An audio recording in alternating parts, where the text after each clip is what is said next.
Hello again. This is Tim here, back with another lesson on the Bill of Rights. In this case, we are going to be talking about the Fifth Amendment, which is another one that you may have seen used in TV shows and movies. Anytime you see the phrase "I plead the Fifth," that's referring to this particular amendment. Double jeopardy, another concept that comes from this amendment. The idea of a grand jury, etc., etc. So this one is by and far and away the longest one we've dealt with, and probably the longest one we'll deal with. Hence me having to bust out a larger board. I'm going to go through this as best I can given the size here, so bear with me. No person shall be held to answer for a capital or otherwise infamous crime unless a presentment or indictment of a grand jury, except in cases arising in the land or naval forces or in militia when in actual service in time of war or public danger, nor shall any person be subject for the same offense to be twice be compelled in a criminal case to be a witness against himself, nor be deprived of life, liberty, or property without due process of law, nor shall private property be taken for public use without just compensation. Sorry, there's there. So there's quite a bit there. It's quite a lengthy amendment, so I apologize if it seemed like I went a little too fast or you couldn't see the whole thing. I will go through all of these pieces individually. So the first part deals with criminal procedure. We have no person shall be held to answer for capital or otherwise infamous crime unless a presentment or indictment of a grand jury, except in cases arising in land or naval forces or in the militia when in actual service in time of war or public danger, nor shall any person be subject for the same offense to be twice put in jeopardy of life or limb, nor shall be compelled in any criminal case to be witness against himself. So that's the whole, that takes about 3/4 of the amendment there. So that is a big chunk, the criminal procedure section. So the first part deals with grand jury. So in any felony offense in a federal court, in order to be charged, you have to go through a grand jury. So basically, a grand jury is a panel of citizens that hear the evidence against a certain individual, and they decide whether or not it's okay to move forward with charges. This is not required to be done in states. It's only necessary for federal offenses in federal court. However, many states do use this procedure. Other states use something similar, rather informal preliminary hearings in front of a judge to see whether or not there's probable cause. But again, this is only required in federal offenses in federal courts, not in states. This has, again, some basis in some of the historical documents that influence the Constitution. The Magna Carta introduced the idea of having a grand jury, and this was mainly to protect citizens against the crown taking advantage. So it's kind of like a check between the accused and the crown. Today, the United States, I believe, is the only country that uses grand juries. They're a little controversial. The Supreme Court has upheld that prosecutors do not need to follow trial procedures, so they really can introduce the information and the evidence any way they want to a grand jury. Oftentimes, lawyers and prosecutors use this as a time to kind of gauge whether or not certain evidence or witnesses are good to use in the potential future trial. So that's a big reason why states have not been required to use grand juries. But again, federal cases and federal courts do need grand juries involved. So another part of the criminal procedure deals with the I should take a step back here. Again, this is only for civilian cases. In terms of military, They have their own court system, their own court proceedings that are separate from court cases, and most of the time they usually don't intermingle. Usually the military deals with things in their own way, in their own court system, and then civilian cases are dealt in another court system.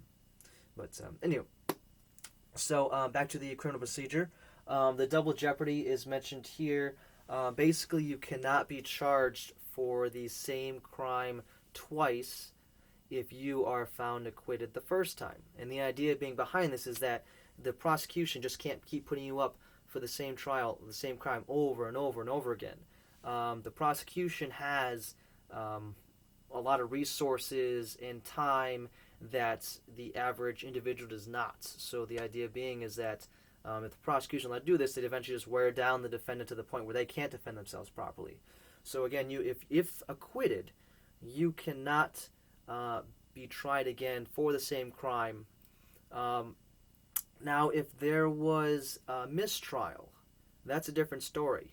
So if for some reason the trial was declared a mistrial, you can be retried again. A hung jury, when the jury can't agree whether or not there's guilt or innocence, that can lead to a mistrial, and that can lead to another trial after that. You could potentially be charged by two different entities, and what I mean by that is you can be charged by a federal or a state court and be found guilty or innocent, or be found innocent, but then be charged by another one. You could potentially be charged by two different states as well. An example of this were the police officers who beat Rodney King. They were found innocent in state courts of crimes, but then in a federal civilian court they were found guilty of the same crimes.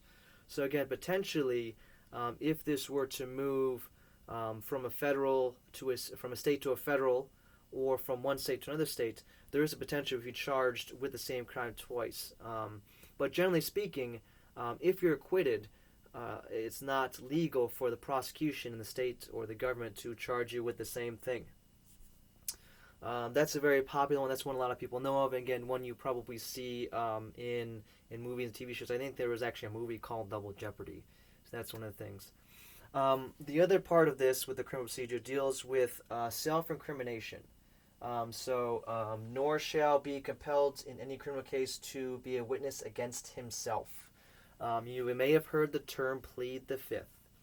So basically, any witness in any sort of, it could be anything, it could be a trial, could be a legislative hearing, could be really anything. They have the right to not say anything if they don't want to. This comes with certain catches. There are some exceptions to this, but generally speaking, this is pretty commonly used one. So if you don't want to speak against yourself, you don't have to. Again, you may have seen in movie TV shows where they say, "I plead the fifth," where basically they are not being a witness. They're not providing any testimony. This is also led to part of the Miranda warnings. So for those who are not familiar with those, in 1966, a gentleman named Ernesto Miranda was arrested by police officers, and they proceeded to interrogate him for an extended period of time without a lawyer, without any sort of warnings that what his rights were. And so in Miranda versus in the Supreme Court case, Miranda versus Arizona, it was determined that the police, law enforcement, had to follow certain guidelines. They had to read what are called the Miranda warnings. You may have seen these in TV as well. You have the right to remain silent. You have the right to an attorney, etc., etc. Some of these rights kind of bleed into the Sixth Amendment, which we're going to get to. But the right against speaking yourself came from this idea here. So it's not exactly one-to-one comparison. Some people think that this was the courts just kind of making up their own judicial procedure, but at the same time, you can kind of see where it comes with the basis of not incriminating against yourself. The Miranda warnings are still very controversial. Some people believe it doesn't go too far. Police are still allowed to use psychological tricks. They're still allowed to lie. And some people believe it doesn't go far, goes too far, because certain criminals will just use this to be able to get out of crimes. So this the criminal procedure, which takes up a large chunk, again goes towards protecting the accused, the idea of being innocent before innocent until proven guilty idea. So that's what this first huge big chunk is of. The next chunk deals with due process. This is also an idea here, nor deprived of life, liberty, or property without due process of law. So due process basically states that the government has to act in accordance with the legal rules, procedural due process. Okay, and this again came with heavily influences from the Magna Carta. Fair notice and opportunity to be heard must be given to accused. Okay, so prosecutors, for example, have to disclose all the evidence they have. They can't hide evidence from the defendants. Judges have to be unbiased in their when they're running a trial or a court. Due process originally only applied to federal government and federal charges. However, in the 14th Amendment, there were new processes introduced, and also equal protection law that also applied this to the states. So originally this was just for the federal government, much like the grand jury idea, but again was expanded upon in further amendments. Now the last part deals with private property. So nor shall private property be taken for public use without just compensation. So this one is pretty straightforward. Basically, the government can't take your property just because. Okay, it needs to be taken for a specific public use. And when they do take it, they need to compensate you fairly, minimum fair market value. Now keep in mind that this just doesn't deal with actual property like your house or your land. This deals with anything. It could be stocks, it could be animals, it could be intellectual property like copyrights. So again, the government can't just take this from you. They have to pay you for it, and they have to pay you fairly. And again, when they take it, they can't just take it and give it to another private person. It has to be used for public use. Now again, there are exceptions just like anything else. If the property is found to be endangering the public or private land, air, water around it in cases of pollution or things of that nature, the government is allowed to step in without compensation. But generally speaking, if the government comes and takes something from you, they have to compensate you fairly, and again, it has to go towards public use. So, for example, your house might be in the way of where they might want to build a highway. That's an example of where the government might try to use this amendment here. So that is the Fifth Amendment. Thank you for bearing with me. It is quite lengthy. There's a lot to it. But a lot of this, unlike some of the previous amendments, really do affect us nowadays and are used today. The grand jury is used often. The double jeopardy, the pleading the fifth, the just compensation, the due process of law is all things that we use in today's society, that law enforcement and government is required to use in today's society. So definitely a big deal and definitely important for the public today. So thank you for again sticking with me. Again, this was a bit of a longer one, but I hope it was helpful, and I hope that we will see you for the next lesson.